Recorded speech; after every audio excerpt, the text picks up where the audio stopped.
आज हम बात करेंगे नवरात्रि के दूसरे दिन माता के जिस स्वरूप की पूजा की जाती है उसके बारे में, यानी कि माता ब्रह्मचारिणी के बारे में। माता को क्यों लेना पड़ा था, ब्रह्मचारिणी का रूप क्या है, इसके पीछे का राज आइए जानते हैं। मान्यताओं के अनुसार नवरात्रि के दिनों में देवी जगत माता पृथ्वी पर 9 दिनों तक भ्रमण करती हैं और इन 9 दिनों में माता के 9 रूपों का पूजा और आराधना किया जाता है। नवरात्रि के प्रथम दिन माँ शैलपुत्री की पूजा की जाती है और दूसरे दिन माँ ब्रह्मचारिणी की पूजा होती है। इस वीडियो में आपको बताएंगे माँ ब्रह्मचारिणी के बारे में। माँ ब्रह्मचारिणी के नाम में ही उनकी शक्तियों की महिमा का वर्णन मिलता है। ब्रह्म का अर्थ है तपस्या और चारिणी यानी आचरण करने वाली। इस प्रकार ब्रह्मचारिणी का अर्थ हुआ तप करने वाली, जिन्होंने अपनी कठिन तपस्या से भगवान शिव को पति के रूप में पा लिया। माता के इस स्वरूप की पूजा करने से तप, त्याग, संयम, सदाचार की वृद्धि होती है। जीवन के कठिन से कठिन समय में भी इंसान अपने पथ से विचलित नहीं होता है। जानते हैं माँ ब्रह्मचारिणी के स्वरूप के बारे में। नवरात्रि के दूसरे दिन पूजित माँ ब्रह्मचारिणी आंतरिक जागरण का प्रतिनिधित्व करती हैं। माँ सृष्टि में ऊर्जा के प्रवाह, कार्य कुशलता और आंतरिक शक्तियों में विस्तार की जननी है।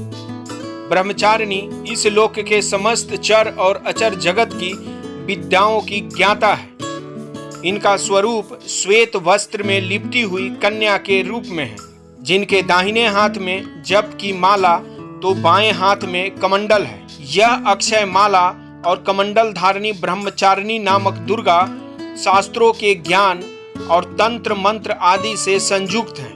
भक्तों को यह अपनी सर्वज्ञ संपन्न विद्या देकर विजयी बनाती हैं। ब्रह्मचारिणी का स्वरूप बहुत ही सादा और भव्य है।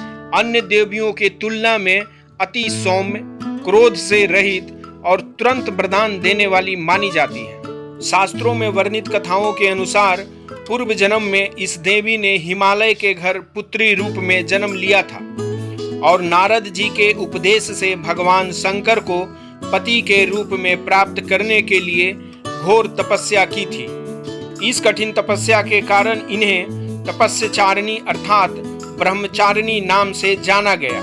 शास्त्रों के अनुसार ऐसा माना जाता है कि इन्होंने 1000 वर्ष तक केवल फल फूल खाकर बिताए और 100 वर्षों तक केवल जमीन पर रहकर शाख पर निर्वाह किया। कई वर्षों तक निर्जल और निराहार रहकर तपस्या करती रही। कठिन तपस्या के कारण देवी का शरीर क्षीण हो गया। देवताओं, ऋषिगण और मुनिगण ने ब्रह्मचारिणी की तपस्या को अभूतपूर्व पुण्यकृत बताया, सराहना की और कहा, हे देवी, आज तक किसी ने इस तरह की घोर तपस्या नहीं की। यह तुम्ही से ही संभव थी। तुम्हारी मनोकामना परिपूर्ण होगी और भगवान शिव तुम्हें पति के रूप में प्राप्त होंगे। देवी के प्रथम रूप शैलपुत्री और अन्य 7 रूपों के बारे में जानना चाहते हैं और देश में मौजूद देवी के प्रसिद्ध मंदिरों को देखना चाहते हैं तो हमारे चैनल के प्लेलिस्ट माँ दुर्गे में जाएं। वीडियो को लाइक करें, ज़्यादा से ज़्यादा शेयर करें। अगर चैनल को अभी तक सब्सक्राइब नहीं किए हैं तो सब्सक्राइब कर दीजिए।